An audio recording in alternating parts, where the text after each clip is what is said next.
For All Mankind Season 3 finale, titled Stranger in a Strange Land, opens with a look at the arrival of the North Korean astronaut on Mars. After he spends some time in isolation, Daniel and Kuznetsov arrive near his spacecraft to collect a docking system necessary for their return trip to Earth. Daniel and Kuznetsov also took the North Korean astronaut with them to their base. Meanwhile, Kelly is a few months pregnant and must make it to Earth or risk losing her baby. The Martian disaster and Ellen's sexuality being public put more pressure on her to step down as president at the White House. Lenara Kadich informs Margot that she is being looked into while she is in Houston. Margot declines Kadich's offer of Soviet protection. According to Kadich, Aleda Rosales was the one informing the FBI about Margot's connections to the Soviet Union. Margot advises Aleda to concentrate on figuring out a way to return its astronauts to Earth.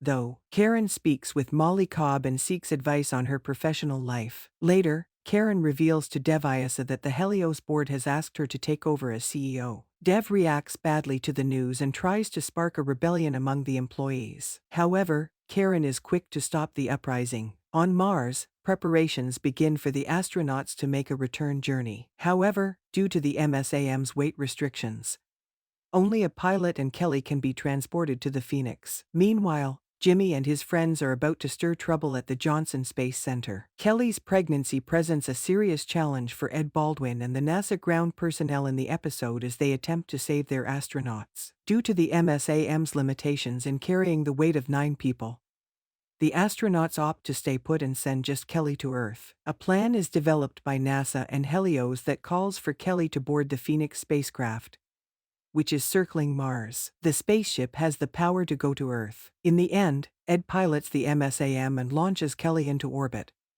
and she safely makes it to Phoenix despite the dangers of the maneuver. However, Kelly's return trip to Earth isn't depicted, and her fate remains unknown till the episode's final moments. Later, viewers see Kelly and her newborn baby looking out of a window at the night sky. The scene confirms that Kelly returned to Earth safely. Moreover, her baby is also healthy, and the pair is waiting for the return of Ed and the others. In the episode, Ed Baldwin embarks on another assignment filled with risk. He pilots the Kelly-carrying MSAM into orbit. However, Kelly can only be propelled by the MSAM nearly into orbit. After the objective is accomplished, the MSAM lacks the energy to carry out a landing so Ed may reach the surface safely. Although the mission seems to be suicide-related, Ed is willing to take the chance in order to save the lives of his daughter and grandchild. Ed requests Molly Cobb's help in performing the tricky landing. Molly instructs Ed to focus on the horizon and wait for the precise moment to perform a free fall that will ensure that he crashes on the surface safely. However, when Ed tries to perform the free fall,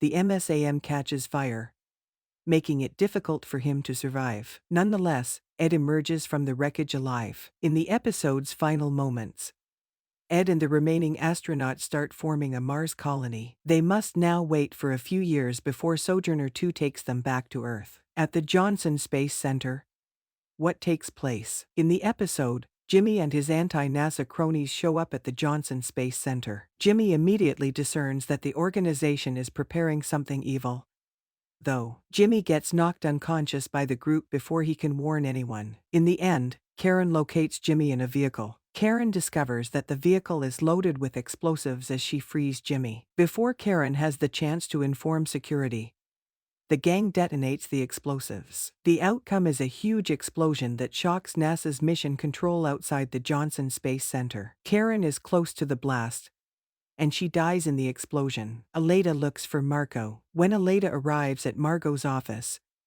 it has been destroyed. Margot's body is nowhere to be seen, and she is presumed dead. A newspaper report later reveals that Molly died while saving the bomb blast survivors. The scene advances to 2003 in the episode's last seconds. Margot's existence is made known. Sergei, who is adapting to life in America, is in a situation completely opposite to hers. Margot is probably in Russia in the meantime, due to her connection with the Soviet Union and sharing of NASA's engine blueprints with them.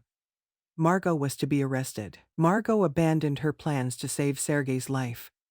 But even if she had succeeded, it's doubtful she would have evaded the FBI's inquiry and eventual imprisonment. Margot probably sought Kadich's assistance in defecting to Russia as a result. As a result, her supposed demise in the USA was faked using the bomb explosion. Thank you for watching. Please don't forget to comment, subscribe and give us a like.